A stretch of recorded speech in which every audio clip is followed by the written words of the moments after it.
So good afternoon, everyone. Thank you so much for joining us for this seminar about our FoodSEqual Health project. FoodSEqual, many of you will have heard of the parent project, which stands for Food Systems Equality. And the webinar this afternoon is going to be about what I call its daughter project, FoodSEqual Health. And this really is about an intervention that we ran in 2 locations in England, as you can see here. And we're happy to present some of our results. We've finished the intervention, which we ran for 12 months. We haven't yet finished all of the data analysis, but we've done enough of it, and we're going to share some of our findings with you today. So for those that don't know me, I'm Carol Wagstaff. I have a number of different roles, including one in the university where I look after research for around the agriculture, food and health theme. And it's my privilege and pleasure to be the principal investigator for both FoodSEqual and FoodSEqual Health. Joining me on the call are a number of the researchers that have really contributed to the project, notably Claire Relton, and it's her intervention, Fresh Street, that we're going to be talking about. In this case, we called it Fresh Street Community, and you'll see why in a minute as we come to the research questions. If I can have the next slide, please. So Fresh Street Community, and I will let Claire expand on this, but just to put this slide into context, it's an area-based intervention that provides physical and economic access to fruit and vegetables through the provision of vouchers. The vouchers are not means tested, and so on. Alongside that, we actually provided the fruit and vegetables, and you'll see how we did that in the 2 locations. So we had a number of questions around the success of the intervention itself, with the view as to understanding whether this is something that should be part of business as usual within local areas. And we also had a number of questions, unsurprisingly related to the consumption of fruit and vegetables, but actually for the community aspect of this intervention, it was really important to try and understand whether the intervention itself could do something beyond adjusting diet and health, and start to think about that word community and what it means. So did it have an impact on social connection? Did it have an impact on behaviours and well-being, and so on? I'm not going to read through this slide, but you can see it there for you. So we had the primary question around embedding the intervention within local food systems, and then secondary questions around the areas that I've just alluded to. Next slide, please. The intervention structure you'll see in a little bit as Claire describes her slides, but very simply, we can think of it about 3 groups of people. So the intervention group in each location was given physical and economic access to fruit and vegetables. So we provided the fruit and vegetables within the local area using local suppliers. We also provided vouchers, giving them economic access. So we addressed access and affordability. Alongside this, the intervention group got a lot of information, written information about the existence of the fruit and vegetable provision. In some cases, it was a stall. In other cases, it was through a pre-order delivery system. And other community hub-based activities. Now, some of these were activities around food to encourage the consumption of fruit and vegetables. Some of them were around health. So, for example, being able to access NHS health checks. Some of them were around social care. So things like access to citizens' advice and so on. But also access to just more localized community social groups. So in one of the locations, there's a cafe. People had an opportunity to join little social groups and meet the neighbours from their area. The second group, the paler green that you see within this diagram, that we started calling the controlled group, the control group. These guys got everything in the outer circle apart from the vouchers. So the bit that they were missing was the economic access to fruit and veg and everything else. But they had all the messaging, all of the information about the stall, all of the stuff about the adjunct activities around health, social care and social activities, but they were missing the money essentially. And then the other group in the white box, we didn't particularly target them with any messaging and information, but of course we were happy to see anyone that came to access the fruit and vegetables and so on, and to use the other services around it. So we were looking to see whether there was a kind of a bleed of the information that we were sending in a targeted way out to other groups. Next slide, please. So this is really around trying to build a fairer food system.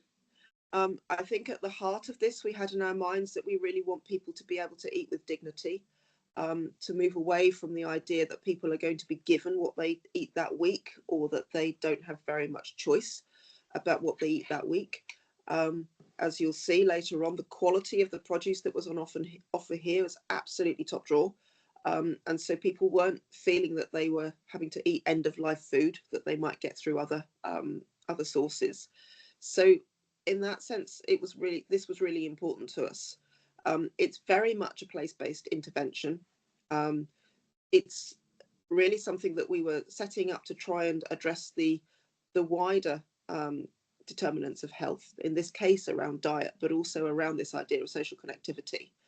And we could only do it through partnering with all sorts of organisations and stakeholders. So we did it because the community told us that they wanted to have better access to better quality fruit and vegetables, not just in the 2 locations where we ran this particular intervention, but actually across the FoodSEqual project. Fruit and veg came up time and time again in subtly different ways, but fruit and veg were always on people's radar as things that they wanted to eat more of or be able to access in a slightly different way. And so as a result of that, we try where we can to always make sure that we're working with our communities rather than doing things to them, as might have been their previous experience. So in both Reading and Plymouth, where the intervention ran, we were partnering really closely with the voluntary and social enterprise sector. We ran in Plymouth, we supplied the intervention through fruit and vegetable bags, plus a monthly market stall. In Reading, we worked in partnership with the local Community Development Association, essentially producing a pop-up fruit and vegetable stall from November 23 for 12 months. And we offered Fresh Street vouchers to all the households in 15 streets in both were in areas of very high deprivation. And then we listened. And I think that's really important, and an underrated part of some of research is it's really important to listen to people. What did they think? What worked? What did they like about it? And actually also what didn't work and what you might want to change if you were thinking about turning this from a piece of research into something that's much more business as usual. So I'm now going to hand over to Claire Relton to take us through in a little more detail the background to Fresh Street Community and why we chose this intervention. Over to you, Claire. Brilliant. Thank you very much, Carol. So I've just got 7 slides, and the first 2 are going to be talking about the UK context with regards to fruit and veg and our food systems. And then I'm going to just do one slide on the we have in the UK that actually target fruit and veg, and then I'm going to talk about Fresh Street, about what the key components are and how we think it works, and then I'm going to give you just a brief overview of the previous studies we've been doing about Fresh Street, and then I'll hand over to Michelle. So if we sort of take a step back and think about food in the UK, it's fascinating. Almost everybody knows that they should eat 5 a day, but how that's translated into practice and to every day into our food life is really challenging. And there are these UK public health nutrition guidelines that have been there for decades, and they're just consistently not met. At the moment, only 1 in 4 adults eat 5 a day. That means 3 out of adults don't eat 5 a day, and only 1 in 12 children eat 5 a day. And of course, that's the average. And then for areas of high socioeconomic deprivation, those figures are much, much worse. We know, particularly since COVID, there's been rising food insecurity. We all know that there's food swamps, so areas where there's lots of food, but it's all unprocessed, or very, very often unprocessed, and very, very often processed and unhealthy food. And then we have other areas where there's just no food at all. You can't actually get any fresh food or any decent food. So there's many communities in the UK that are lacking access and or the means to eat a healthy diet. And then we've also got this sort of net for food emergency, but the model there is actually, well, we just give them leftovers from the food industry. So it's a leftover food model. So that's the sort of sitting back and looking at the UK diet, the UK family of 64 million people. How are we feeding ourselves? So next slide, please, Michelle. So I think many people have agreed that actually our food systems are the way that we food, the way that we nourish our population is broken in many, many parts. And our connections as a communities are to the cycles of how we plant, grow, and harvest food are broken. And all our human relationships with regards to food are actually disrupted or broken in multiple ways. So how we buy, how and why and where we buy food, how we prepare food, we cook and share food is disrupted in many ways. So like preparing food, we outsource it to industry, and sharing food is very often not an option. We often eat more alone than we ever have done. And food growers and producers have no relationship with us, the end users, the end consumers, and we have no relationship with them. So because there's so many different stages, and we often eat alone. So fruit and veg voucher schemes, just a simple idea. What can we do with those? So next slide, please, Michelle. So fruit and veg schemes, fruit and veg vouchers. So in the UK, we've got two schemes. So on the left-hand side, we've got the Healthy Start scheme, which is funded by the Department of Health and branded as an NHS system. So this is where so these are both targeted, and they're targeted young families, pregnant women, and families with children up to the age of 4. And in the UK, we've got 500,000 families that are eligible for the Healthy Start. They're offered, I think, around £4 or £5 a week for fresh fruit and veg, but also for infant formula as well. So uptake is around 2/3. So 1/3 actually aren't applying for it, and there's all sorts of issues around that. But that's the sort of the net, the safety net that's been provided by the government for the last 20 years. So it's only a small amount, and there's issues with it, but it is there. So that fruit and veg voucher scheme. So healthy. So, and the second one, which is much, much smaller scale because it's not government funded, is at the Rose voucher system, which is supported by the wonderful Alexander Rose charity. They've been doing this for well over 10 years, providing Rose vouchers. And again, it's to target populations. So it's young families with children up to the age of 4, and pregnant women, again, who are screened by children's centres as being needy. And there they reach, I think, about 10,000 families in around 8 different locations in England and Scotland. Most recently, they've started something called Fruit and Veg on Prescription, where you can actually get these vouchers for fruit and veg prescribed by your local doctor or your local social prescriber. The interesting thing, the difference between the difference between the Healthy Start scheme and the Rose voucher scheme, apart from the obvious difference in size and scale, is that Rose vouchers are exchangeable with local fruit and veg suppliers, not supermarkets, whereas the Healthy Start ones are generally, almost all of them are redeemed through supermarkets. So let's whiz on to the next one. So if you could whiz on to the next slide. Thank you, Michelle. So the idea of Fresh Street is very similar to the Rose vouchers, but it's basically not targeted. So we don't target individual families, we actually target whole communities. So the vouchers are for fresh fruit and veg, i.e. which is unprocessed fresh food, and the vouchers are exchangeable with local independent suppliers, and that helps build connections and resilience and helps regenerate the local economy around fruit and veg. The vouchers are paper, they're not electronic. So with the Healthy Start ones, they're electronic.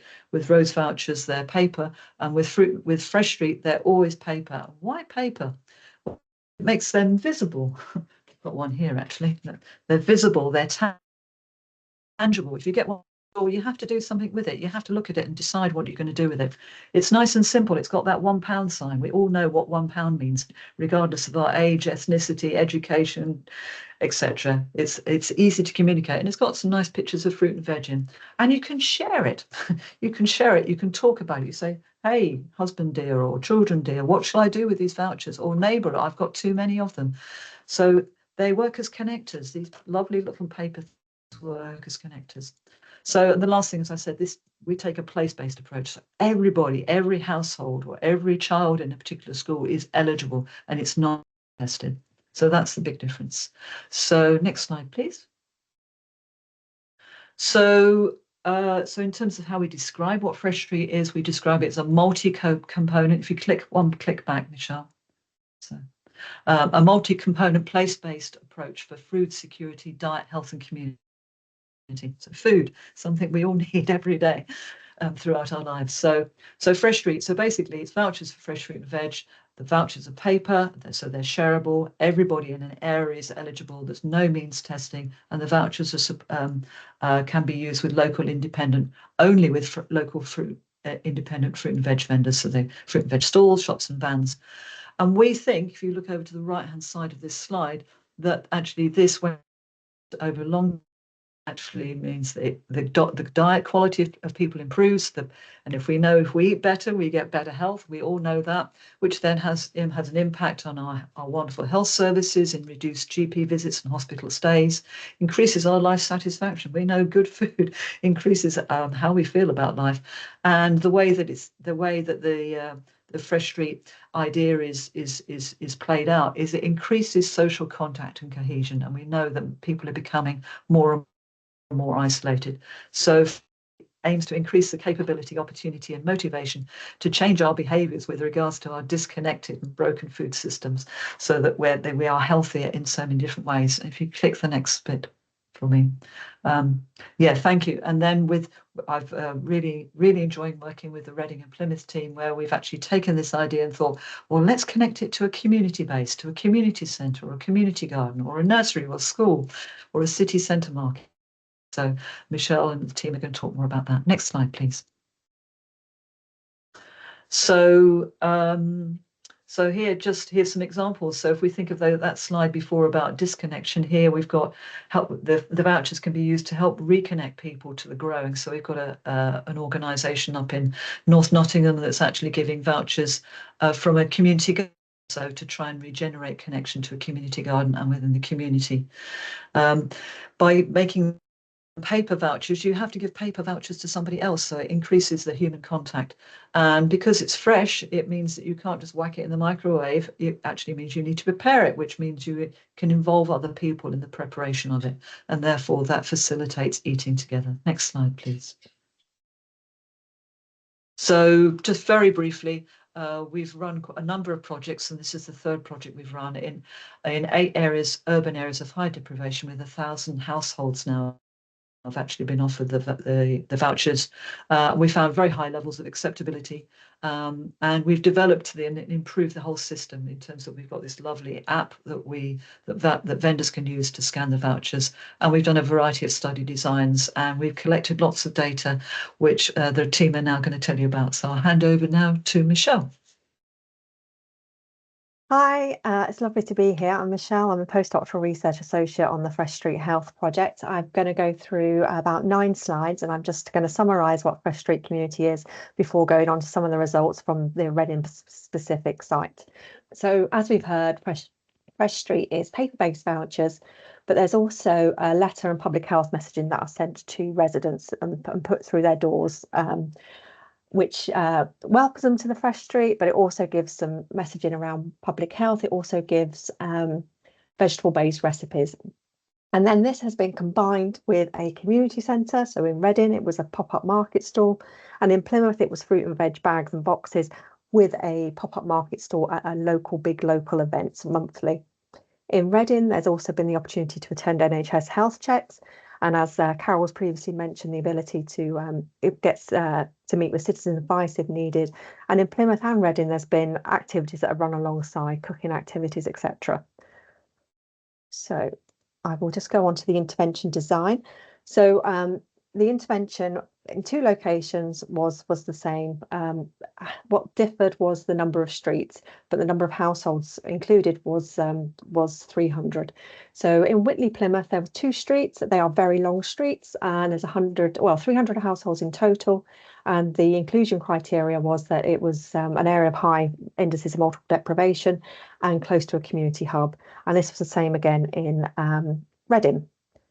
So the intervention streets, they were 150 households, and they received £110 worth of vouchers fortnightly, and that was pushed through the door with the letter and everything that I explained before. And then the control streets, they just received the letters, no vouchers, as previously been explained. And in Whitley, Reading, this was 5 streets, much smaller streets, but again, it was based on IMD and proximity, and they had the same vouchers delivered fortnightly, whereas the control streets just received all the letters, etc. And from this, we invited people to come and take part in a food and wellbeing chat. So the food and wellbeing chat uses validated tools, and it asks about wellbeing. It also uses Intake 24 to get an indication of people's diet and what they've consumed in the previous 24 hours.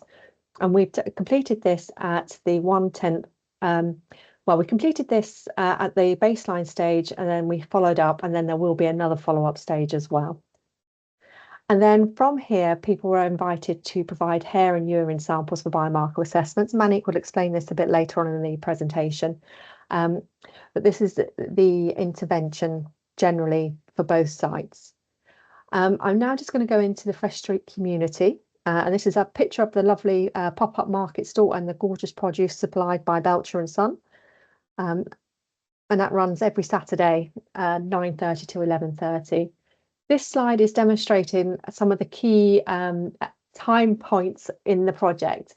So we completed a process evaluation continually throughout the project, and this helped adapt the design of the intervention in the Reading site. So the key milestones really are sort of June. We made the decision to transfer the control streets over to the delayed intervention streets by giving them the vouchers. We did this because we found that the control streets weren't attending. And then we wanted to test whether it's because of economic constraint, whether it was affordability that was the barrier. So in June, we added the 6 control streets. And then in July, we actually doubled the value of the voucher. And this was based on feedback and also based on the climate in where fruit and vegetable prices were increasing. And so to mitigate that, we increased the value to £10 per week. And then we changed our voucher delivery mechanism. And this is to test which is the best way for households to receive the vouchers. So what we did is we moved from a delivery to a collection at the community centre. And we found this was quite beneficial because people were interacting more with people. So that was a good outcome of making that change. But then in October, our funding ceased from the BBSRC, and we received funding from Reading Borough Council to continue the project for a further 6 months. And what this allowed us to do was to add another 2 streets to the intervention. So in November, we added another 100 households. So in total, we've got about 400 households who are receiving vouchers in the Whitley Reading area. Okay. And during this whole time, we have been asking people their thoughts, their opinions, and their views. And we would, we want to know, do people like the intervention? Is it acceptable to them? And what we're finding is that it is acceptable. People are really enjoying the intervention. It's also helping them financially.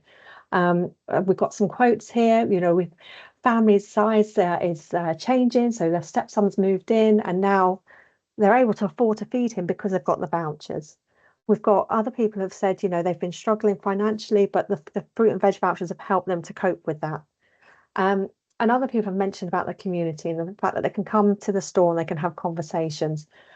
And we've also had a lot of people say how great the produce is. The quality and the freshness of the produce has been has come throughout. So I'm just going to move on to the next slide, which is about social connectivity. And this has been alluded to before, but we are finding that these paper-based vouchers, this ability to come to a community centre and to buy fruit and veg, has promoted people to speak to people they wouldn't normally speak to. It's also we've also got stories of people coming to have cups of tea, and they are discussing their fruit and veg produce with each other and discussing what recipes they're going to make with them. So this beautiful infographic was made by Nolwyn, who is fabulously talented infographic maker. And what this shows here on this outer circle, that the vouchers are being shared with schools to support households with identified needs. This is everything that residents have told us what they're doing with their vouchers. They're sharing them with their family and friends. There's been observations made at the till where someone may be a little bit short one week, that the person behind them is saying, actually, I've got too much, you can have my voucher. We've also, when we've done door knocking, we've heard people say, I don't need the vouchers, my neighbours have got more children, so I'm going to give them the vouchers. And people are able to purchase good quality fresh fruit and veg. It's from a local independent wholesaler, which is C.A. Belcher and Son in Reading, and it's from the local community centre. So this has been a really positive intervention to be part of, but it's also been wonderful to see it develop over time as well. So these next slides are just going to go through some of the data that we collected. So this is during our door knocking, and we used the Sports England Adults Survey fruit and vegetable questions to collect this data. So during door knocking, we went door to door. So every household door was knocked. And we asked them, you know, in your previous 24 hours, how many portions of fruit did you eat? In the previous 24 hours, how many portions of vegetables did you eat? And we then combined the results to a fruit and veg consumed in the previous 24 hours. What we can see here is from the intervention streets that over time, it gradually increased. So they had the vouchers for the whole duration of the project. And what's quite lovely to see is that from baseline to follow up, the number of portions people consumed on average increased by 1.2 portions. In the control streets, we can see where they didn't have the vouchers, there was no change in the fruit and veg consumption. But after they had the vouchers from the 8th month to the 12-month follow-up, there was an increase of half a portion. So this indicates that economic access is crucial as well as physical access. And then this slide just shows, so we don't get lost in the average, just that movement in where the fruit and veggies come from. So what we can see is in the intervention streets, the proportion of people consuming 0 has decreased over time. And we can see generally the portion of people consuming 1 and 2 has decreased over time. And then the proportion of the population consuming 3, 4 or 5 or more portions has increased over time. For the delayed intervention streets, is a little bit more variable. And this could be partly because they didn't have the vouchers the whole time, but they could, it could change if we got, you know, progress for longer periods with the intervention. Okay, so how has this impacted on health? As we mentioned before, people were able to attend the NHS health checks. And what's fabulous about this is that people are weighed and height measured using robust tools. I think in some surveys it can be self-reported, but this is a physical measurement. And what we saw was there was 11 percentage point reduction in the prevalence of obesity between the 2 time points. So April to December was when the stall wasn't really running. So it did open on the 11th, but there was a very slow uptake, 11th of November, that is. But in January to April 2024, we saw 11 percentage point reduction in the prevalence of obesity. And that seems to have gone to people having a high BMI. So there's, you know, it's reducing in that right direction. We're moving people towards that healthy range. So that's been brilliant. And then we've also had informal chats with people and self-reported conversations. So people are talking about their mental health, their anxiety, you know, that they were encouraged by their doctor to eat more fresh fruit and veg. We've had one person who's commented that their cholesterol has gone down, and attending the NHS health checks has been pivotal in her being and in them being able to take control of their health. And then another participant mentioned that they dropped 2 dress sizes since being part of this intervention. So thank you for listening. I'm going to hand over to Carol for the slide. Just one slide from me as a sort of break between the 2 sides. Thank you, Michelle. I get really excited when I see these data about all sorts of things heading in the direction that I think we'd all want to see. I'd like to just use this slide to say, well, thank you to UKRI, our original funders, for enabling this to be possible. It's been fantastic to be able to be part of a project where you feel that even within the life of the project, you're making a difference to people's lives.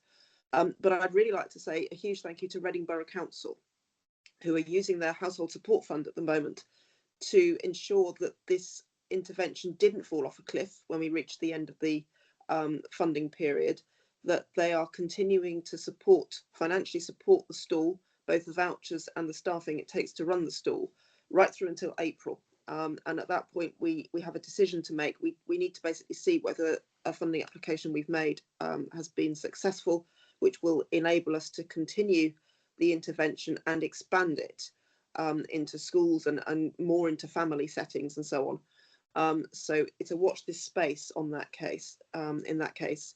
And if that application is successful, Reading Borough Council are very much part of that and will continue to support the intervention through that period. So it's been fantastic to see in Reading the embedding of research into the community. The community feel it's a stall for them. They don't really see it as a research project in that sense. And I think that's a really nice lesson to have learned. I'm going to hand over to the Plymouth team now to talk about the intervention in their space. Hi everyone, so I'm here in a room in Plymouth. I'm Claire Pettinger on behalf of the Plymouth team, and I'm going to provide you with a very quick overview of the Plymouth arm of the Fresh Street intervention. And Michelle has very eloquently already explained some of the differences, and I'll go into those in a little bit more detail, but in brief. And as lead of this Plymouth work, I'm presenting today on behalf of my amazing local team, who are very busy. We have a big event running tomorrow, a big Fresh Street event running tomorrow. But I'd like to just acknowledge my amazing team who have delivered the project on the ground, and it's been a massive team effort. Next slide, please, Michelle. So in alignment with the overarching project aims, you can see the aims that we've outlined for the Plymouth project. And what we did in Plymouth was we worked very, very closely. Our provider was Team Our Fresh, who provided amazing, fresh, local, really high quality fruit and veg. On a fortnightly basis, we ran, on a Tuesday we had a local ordering, and on a Thursday we had a pickup. So that was the way we worked our scheme. Obviously the aims and objectives that I've outlined here are indicative of the overarching, but you can see, increasing local fruit and veg consumption, improving access, improving confidence and skills around fruit and veg, and really importantly, as we've already heard, is the increased social connectivity, which was a really important part, as well as testing the voucher and delivery approaches. And the partnership working with our local fruit and veg provider was key here, as was our really important input from our FoodSEqual trained community food researchers, who played a really, really important part in access and engagement with our local community in Whitley, Plymouth. Next slide, please. So a really short, snappy summary of our Fresh Street intervention. We delivered our intervention in Plymouth, in Whitley, in the north side of Plymouth, in a 9-month period between January and September this year. We would say it's a successful delivery. We delivered 19 rounds of our fortnightly fruit and veg order and pickup sessions. We also had 6 local fruit and veg markets, which happened monthly across the summer months. And during the fortnightly pickup sessions, we ran a variety of community engagement activities so that we could really have conversations and engagement with our community. And what you can see in this very simple graph is the average sales increased from the start of the project to the end of the project. We saw 80% increase in total sales across vouchers, cash and card. Next slide, please. And just to make it clear, this graph here shows the comparison between the voucher sales in Plymouth and the non-voucher sales in Plymouth. And you can see towards the end of the project, when we knew we were drawing it to a close, everyone kind of cashed in their vouchers. We had a massive influx of requests for fruit and veg. And the peaks that you can see in the non-voucher sales are where we had our fruit and veg markets. And the fruit and veg markets became a really important part of what we did in Plymouth, even though it was only for a short period. That's very much something that we want to be able to continue, and I'll say more about that shortly. Next slide, please. Similar to the slide that Michelle showed for the Reading findings, we carried out door-to-door conversations with individuals, and this graphic representation shows self-reported portions of fruit and veg consumed in the previous 24 hours. And this is important for our kind of place-based area, and it shows that between the start of the project, so baseline conversations in November 2023, and they were repeated in September 2024, and you can clearly see that fewer people are eating 0 portions by the end of the intervention phase, and more people having 3 portions by the end of the project. Now, this is crude data, but it's still showing really important trends in the right direction in terms of improving intake of fruit and vegetables. Next slide, please. And like I said, in Plymouth, our monthly community market became a really important part of what we did in Plymouth, and it went down a real treat in our community, in our local community. We had a lot of fun with this, and I think that and the community really enjoyed seeing fruit and veg popping up in the local community. And we partnered with Whitley Big Local, and they're very, very keen to see the continuation of the fruit and veg stall to support the next steps and the legacy of the project moving forward. We had some amazing support from Tamar Fresh, our local wholesaler. They interacted with participants, you know, they also offered some freebies and homemade pickle recipes at one of the more recent community markets. So this is an element that we're really keen to keep going. It doesn't happen so well in winter, but in the summer months and in the spring, we're hoping to set that up again as a really important future aspect of our work. Next slide, please. So this slide, I think this was, for me, as a kind of creative methodology expert, the activities and the social connection part, I think, were really, really important to engage the participants in the scheme. And this is where our community food researchers really came into their own and really engaged with some creative, enjoyable, exciting activities to engage our participants. We had a composting talk. We were mapping local fruit and veg shopping habits in the local area. We were playing with kitchen gadgets and equipment. We were talking about energy efficient cooking methods, the pros and cons and preferences, and sharing tips and ideas for what we might do with what's in the bag at certain times. And I think, like I said, this was a really important engagement activity for both our community food researchers, but also the people that engaged with the scheme. Next slide, please.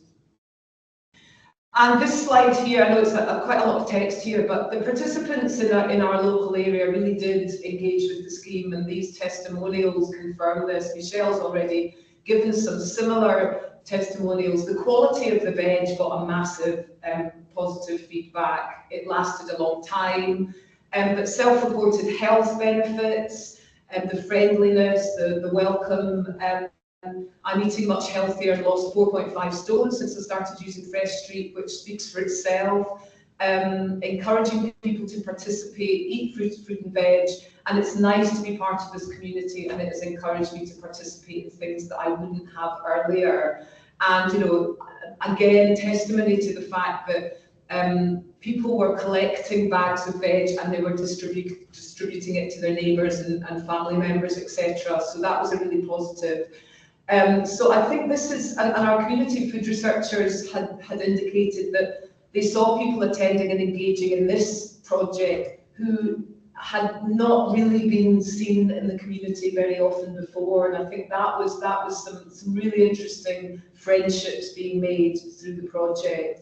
Now, I do have to say as well that there were also some barriers that we flagged as part of our project, and just to kind of flag that these are currently being written up as part of a publication by Jan Pan, who I think is on the call, who's one of the Plymouth Research Fellows. So watch this space for a very soon to come publication. Next slide, please. So my final slide, I think, just to say what we're going to be doing next in Plymouth. Our community food researchers are already showcasing our findings in the local area strategically. We were in a meeting yesterday speaking about the Plymouth findings, and there was a lot of interest in this small-scale scheme, and we have actually received the donation of some funding to continue those fortnightly engagement sessions into probably February 2025. We have a big celebration event tomorrow, which is a kind of public engagement event, and we've got some media coverage that will happening tomorrow, so we're hoping that we get a good turnout for that. And like I said, we're continuing with our Thursday pop-up fruit and veg kind of giveaways. We're subsidising, we're giving away and engaging with people to share some tips. We'd like to really engage with the community so that they can say what they would like to take forward. So this is something that you know, the legacy and the ongoing work is really what it's about mobilising local change. So I think I'll draw it to a close there, and I'm going to hand over to Monique to talk about biomarkers. Thanks. Thank you, Claire. So I'm just going to briefly talk about the nutritional biomarker. So next slide, please, Michelle. So in this study, what we do is we do two activities. So we do a foodie chat, which consists of dietary intake using food frequency questionnaires and 24 recall. And we also ask them at the end of the study that can they provide us with urine and a hair sample. So that can give us the diet what they had in the last 24 hours. So next slide, please. So to investigate the food intake, well-being and health using the dietary intake and nutritional biomarker, we ask them urine and hair sample, as it gives us better information about some aspects of what you eat. Hair sample provides us about what you have eaten in the last couple of months, while urine sample can tell us more about the individual nutrients in your diet. And in the combination with the answers provided in a foodie chat, this gives us better understanding of the eating habits. So next slide, please. And this is done by biomarker analysis is done by a high throughput analytical instrument using ICP-MS for sodium and potassium, and for sugars it's QTOF MS. And for untargeted metabolites, it's NMR. And these are the various kind of instruments which we use to analyze the hair and urine samples. So I'm just gave you a brief idea about what biomarkers are and how we do it. So thank you so much.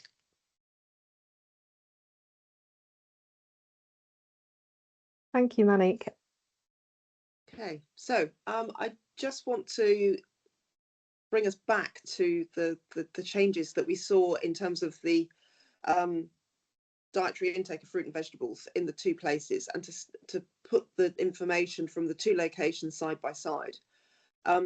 This is comparing baseline to the 12-month period, which we quite like because it takes out the seasonal variation that you might see during the summer. I think if we compared autumn, which is our baseline and 12-month time, through to the summer, which we have done, we saw an increase at that point when we were able to do that analysis in Reading, as Michelle presented. And we weren't entirely convinced at that point whether that was a genuine result of the intervention or whether it was just that people eat more fruit in the summer.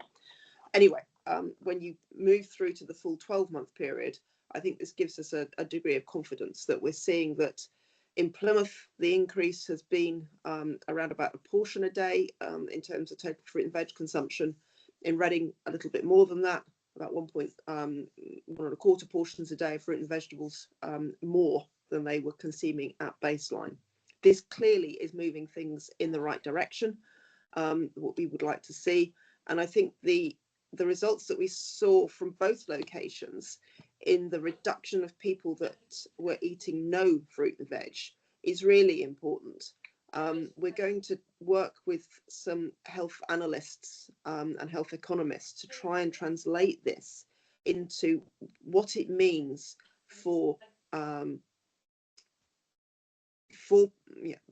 people's health in the longer term, to try and do some modelling so that we can work out, well, if you eat more fruit and veg than you were, what does that do to your health outcomes? How does that impact, for example, on potential cost of treatment of dietary related diseases?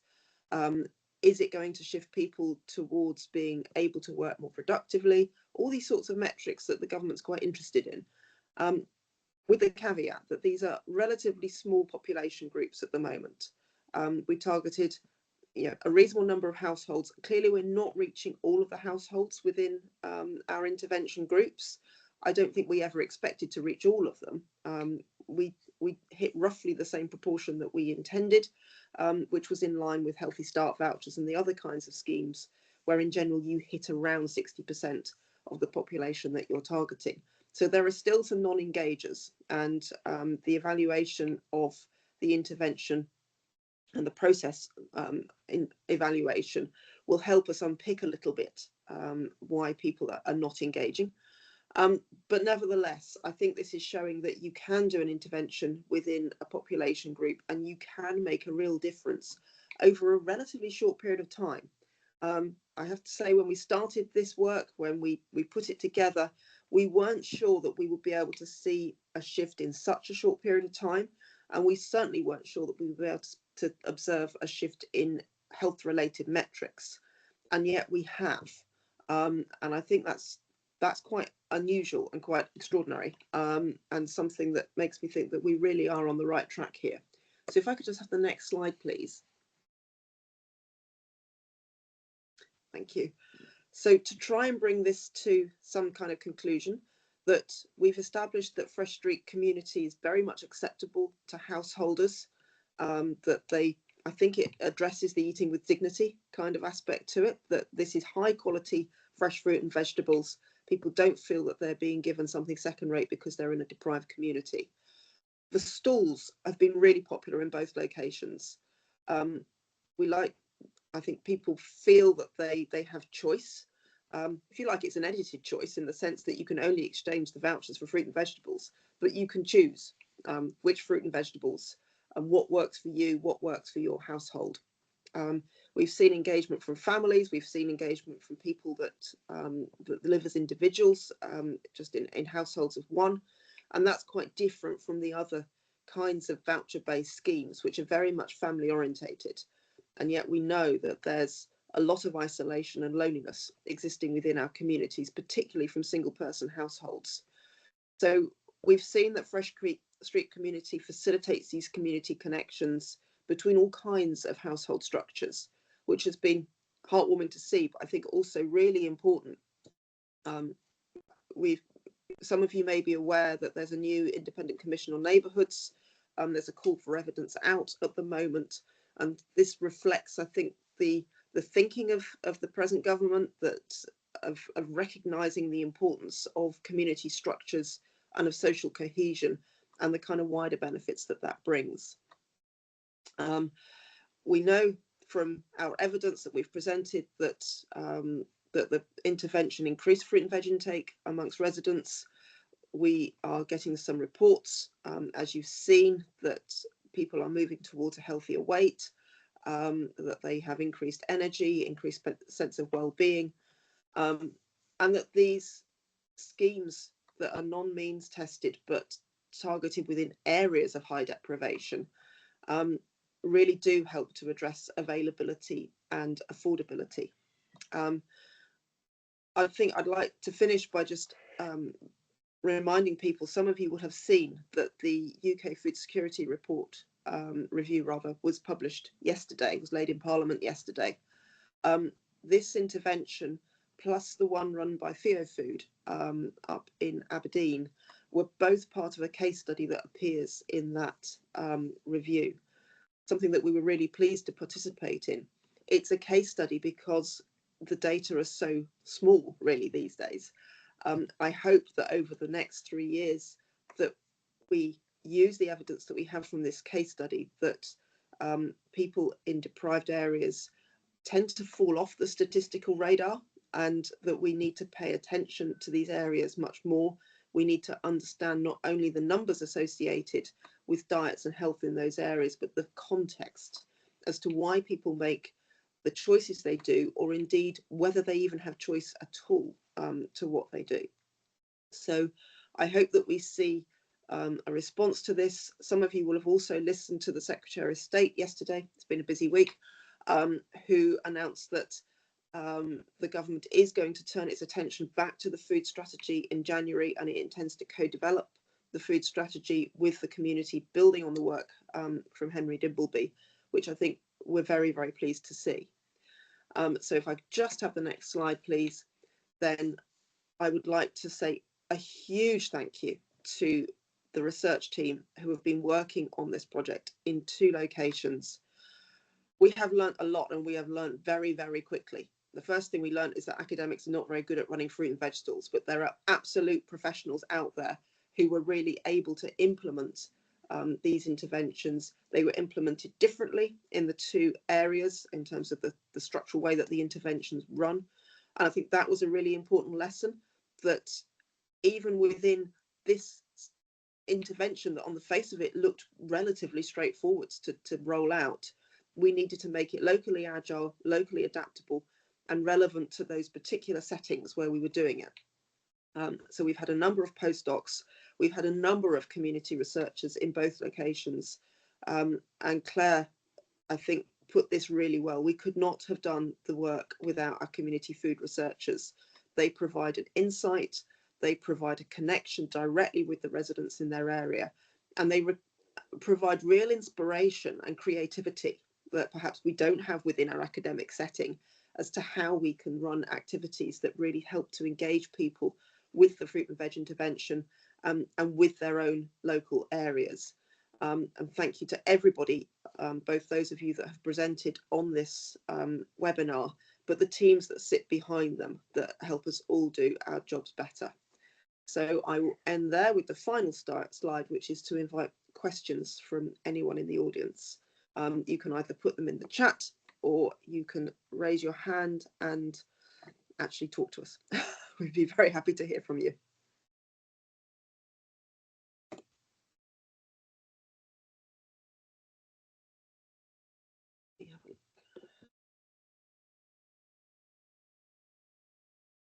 Okay, any questions?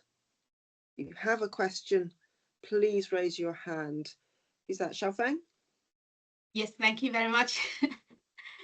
First of all, I just would like to say it's an amazing project. I mean, intervention, get the community involved. You've got the food producers, you've got the retailers, everybody coming together to deliver the project, make an impact. My question would be on the social value. So social value, well, a lot of research we have seen on the food sharing, this type of projects. The measurement for social value is quite difficult. I was wondering, in your project, you've just presented some already. Are any of the measures for social value standing out to you, and that you can recommend it to other colleagues? Because we are struggling to do that as well. We are doing a lot of projects in similar areas. Thank you very much. Thank you for your question, and thank you for your supportive comments. As you say, we've done an awful lot very quickly and learnt a lot on the fly as we did it. I think in terms of social value, absolutely right. It's really difficult to try and quantify it. We are exploring that through so we're doing 2 types of evaluation. We're doing what we call a process evaluation of engaging with the residents, the wholesalers who provided the fruit and vegetable stall, with other businesses in that area, with the local authorities and so on. So to really understand how good or bad for different stakeholders the intervention itself was and how it worked. And then of course we're doing the evaluation of the intervention. And Michelle is leading on a lot of this, and she's using the Combi behaviour change model as a kind of framework and adapting that for how we do that evaluation. We are still working our way through that. I'd be very happy to sort of have offline conversations with you to see whether there are things that we can do to try and improve the way that we capture social value. As you said, it's something that we all struggle with a little bit, to try and put numbers on these testimonials and so on, and how it works. So yeah, if we can share our thinking, that would be very, very helpful. Thank you very much, Carol. Thank you. I look forward to receiving your recording for today's webinar. Yeah, Thank you. That's fair to everybody.